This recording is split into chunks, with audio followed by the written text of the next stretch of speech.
একদিন একটি অ্যানাকন্ডা সাপ নদীর পাড়ে অনেকগুলো ডিম পাড়ে। তারপর সে খাবারের খোঁজে জঙ্গলের ভেতরে যায়।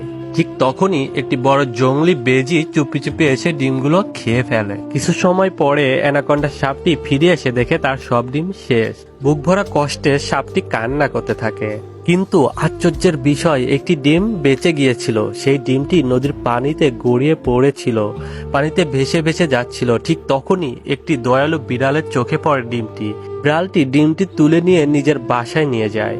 একদিন সেই ডিম থেকে একটি ছোট্ট অ্যানাকন্ডা সাপ বেরিয়ে আসে। বিড়ালটি তাকে নিজের সন্তানের মতো যত্ন করতে থাকে। তারা একসাথে খেলে, ঘুমায় আর সময় কাটায়। শেষমেশ বিড়ালটি নদীর পাড়ে গিয়ে খুঁজে পায় সেই কাঁদতে থাকা অ্যানাকন্ডা সাপটিকে। বিড়ালটি আদর করে বাচ্চাটিকে তার মায়ের হাতে তুলে দেয়। সাপটি কৃতজ্ঞতার চোখে বিড়ালটির দিকে তাকায়। বন্ধুরা, এই সাহসী ও দয়াময় বিড়ালের জন্য একটি লাইক, কমেন্ট ও সাবস্ক্রাইব করে দাও।